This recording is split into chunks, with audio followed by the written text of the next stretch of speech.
Hi எல்லாரும் எப்படி இருக்கீங்க? நல்லா இருக்கீங்களா? இன்றைக்கி நம்ம ரெசிபி பற்றி பார்க்க போகிறதில்ல. ரொம்ப நாள் ஆசையாக நிறைவேறிடுச்சு இப்போது. அதுதான் உங்ககிட்ட காமிக்கிறதுக்காக இந்த வீடியோ போட்டிருக்காங்க. ரொம்ப நாளாக இதை வாங்கணும் அப்படின்னு ரொம்ப நாளாக லிஸ்ட்டு போட்டே வச்சுருந்தேன். அது மட்டும் இல்லைங்க, ஒவ்வொரு டைமும் வாட்ஸ்அப்பில் போயிட்டு கேட்லாகில் ஆன் பண்ணி இந்தந்த பொருள் வேணும்னு சொல்லிவிட்டு திரும்பி வெளியே வந்துடுவேன், வாங்கவே மாட்டேன். இப்போ தான் வாங்கியே ஆகணும் அப்படின்ற ஒரு முடிவோட கண்டிப்பாக இதை வாங்கிடணும் அப்படின்னு சொல்லிட்டு வாங்கிட்டேன். ரொம்பவே எனக்கு இந்த ப்ராடக்ட் ரொம்பவே பிடிக்கும். நான் நிறைய டிவிலலாம் பார்க்குறப்ப, ஃபோன்லலாம் பார்க்குறப்ப ரொம்ப ஆசையாக இருக்கும். நம்ம இது மாதிரி வாங்கி இதே மாதிரி செய்யணும் அப்படின்னு சொல்லிட்டு. அது மட்டும் இல்லை, ரொம்ப ஹைஜீனிக்கும் கூட அப்படின்னு சொல்லியிருந்தாங்க. அது என்ன பொருள் நம்ம இப்போ பார்க்க போகிறோம். கிட்டத்தட்ட உங்களுக்கு தெரிஞ்சிச்சின்னு நினைக்கிறேன். ஆமாங்க, அயன் கடாய். இந்த அயன் கடாய் அப்புறம் ஸ்கில்லெட்டு இதெல்லாம் வாங்கணுன்னு ரொம்ப நாள் ஆசை. அதே மாதிரி என்கிட்ட குழி பணியாரம் ரொம்ப சின்னதாக இருக்குது. அது ஒரு 10 வாட்டி போட வேண்டியதாக இருக்குது, 5 பேருன்னா. அதனால் நான் பெருசாக வேணும் அப்படின்னு சொல்லிட்டு நான் ஆர்ட்ரு பண்ணியிருந்தேங்க. அப்புறம் தோசைக்கல்லும் ஆர்ட்ரு பண்ணியிருந்தேன்.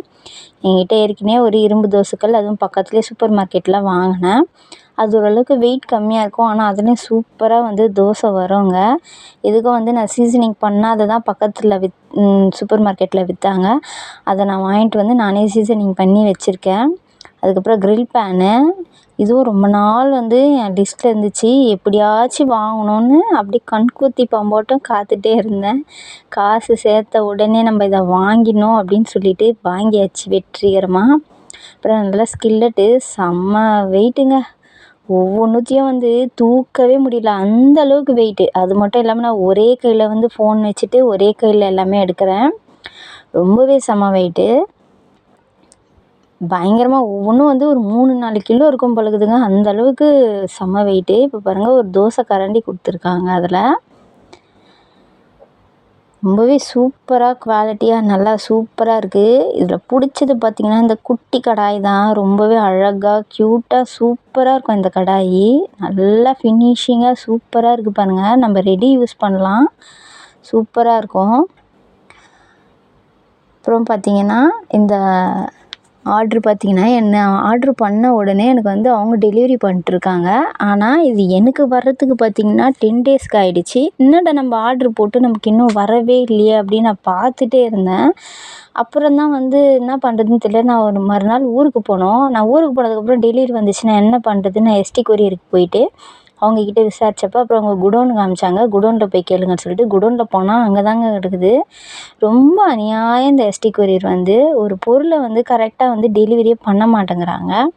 அதுக்கப்புறம் அந்த குடோன்லேருந்து நான் நாளைக்கு ஊருக்கு போகிறேன், நீங்கள் கொடுங்க, நானே எடுத்துகிட்டு போயிடுறேன் அப்படின்னு சொல்லிட்டு ஸ்கூட்டியில் வச்சு கட்டி கொடுத்தாங்க. அப்படியே நான் வீட்டுக்கு எடுத்துகிட்டு வந்துட்டேன். நானே இதை வீட்டுள்ளேயும் எடுத்துகிட்டு வச்சு எல்லாமே உங்கள்கிட்ட ஓப்பன் பண்ணி வீடியோ காமிக்கிறேன்.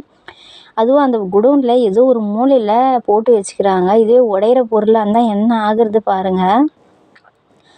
அந்த மாதிரி ரொம்ப டிலே பண்ணுறாங்க. அது மட்டும் இல்லாமல் திரும்பி எனக்கு இன்னொரு ஆர்ட்ரு நான் போட்டிருந்தேன், வந்துடுச்சு. அப்போது பார்த்திங்கன்னா நம்ம ஒரு வாட்டி தான் ஊருக்கு போகிறோன்னு சொல்லிட்டு இந்த டெலிவரி நான் எடுத்துகிட்டு வந்தேன். அவங்க பார்த்திங்கன்னா எனக்கு ஃபோன் பண்ணி நீங்கள் திரும்பி குடோன்லேயே எடுத்துக்கிறியான்னு கேட்டாங்க. தயவு செஞ்சு நான் வெளியே போயிருக்கேன், வீட்டில் இல்லைன்னு சொன்னேன். அதுக்கப்புறம் தான் மறுநாள் அவங்களே எடுத்துகிட்டு கொடுத்தாங்க. நீங்கள் ஒரு வாட்டி குடோனில் போய் எடுத்துட்டிங்கன்னா அவங்க திரும்ப நமக்கே ஃபோன் பண்ணி நம்மளே எடுத்துக்க சொல்லுவாங்க. அதனால் உஷாராக இருந்துக்கோங்க. இப்போ பார்த்திங்கன்னா எல்லா அயன் பொருளும் வாங்கிட்டேன். ரொம்ப கண்ணு பெருசுங்க, எல்லாமே பெரிய சைஸாக வாங்கிட்டேன். ஏன்னா 4-5 பேருக்கு செய்யணும் அப்படின்னா தாராளமாக ஒரு ஃபிஷ்ஷாக இருக்கட்டும், கறியாக இருக்கட்டும் செய்யணுன்னா நல்லா தாராளமாக இருக்கணும்னு சொல்லிட்டு நல்லா பெருசாக வாங்குகிறோம். நம்ம சின்னதாக வாங்கினா அது பத்தாமல் போயிட போகுது, நம்மளால் செய்ய முடியாமல் போயிட போகுதுன்னு எல்லாமே பெருசாக வாங்கிட்டேன். எல்லாமே ஓரளவுக்கு ரேட்டு அதிகம்தான். ஏன்னா எல்லாமே அயனுன்றதுனால. அது மட்டும் இல்லாமல் நல்லா சீசனிங் பண்ணியிருக்கு. சீசனிங் பண்ணாதெல்லாம் பார்த்திங்கன்னா கம்மி ரேட்டாக இருக்கும். அதுக்கப்புறம் பார்த்திங்கன்னா குழி பணியாரம் சூப்பராக நல்லா இந்த ஷைனிங்காக இருக்குது பாருங்கள். இந்த மாதிரி இதுதான் நல்லா ரெடி யூஸ் பண்ண முடியும். நீங்கள் ஒன்றும் இல்லை, வெங்காயத்தை போட்டு நல்லா சோப் போட்டு வாஷ் பண்ணிவிட்டு வெங்காயத்தை போட்டு வதக்கிட்டு நீங்கள் யூஸ் பண்ணுங்கள். அப்படியே இல்லைனா ஒரு முட்டை ஆம்லேட் போட்டிங்கன்னா சூப்பராக நமக்கு ஈஸியாக வந்துடும். ரொம்பவே எல்லாமே சூப்பராக இருக்குது. நல்ல 12 இன்ச்சு தோசைக்கல் நான் வாங்கியிருக்கேங்க. நல்லா பேப்பர் ரோஸ்ட்டு, இந்த பேப்பரோட ரோஸ்ட்டு அந்த மாதிரி மெலிசாக வரும், அவ்வளோ சூப்பராக இருக்கும். இப்போ எல்லா பொருளும் நான் வாங்கிட்டேன் பாருங்கள். இன்னும் கூட அதில் சிலதெல்லாம் இருக்குது, அதெல்லாம் பொறுத்து தான் வாங்கணும். எனக்கு அதே மாதிரி கடாய் பார்த்திங்கன்னா 12 இன்ச்சில் ஒரு கடாய் வாங்கினா தயவு செஞ்சு சின்ன குடும்பமாக இருக்கிறவங்க அது மாதிரி வாங்கிடுங்க. ஏன்னா பெருசாக இருக்குது, நல்லா அதிரசம் முறுக்கு சுடலாங்க, அவ்வளோ பெருசாக இருக்குது அந்த 12 இன்ச்சு கடாய், செம்ம பெருசாக இருக்குது. ஆனால் பிரியாணி நல்லா 1 கிலோ சிக்கன்லாம் பண்ணுறதுக்கு சூப்பராக இருக்கும்.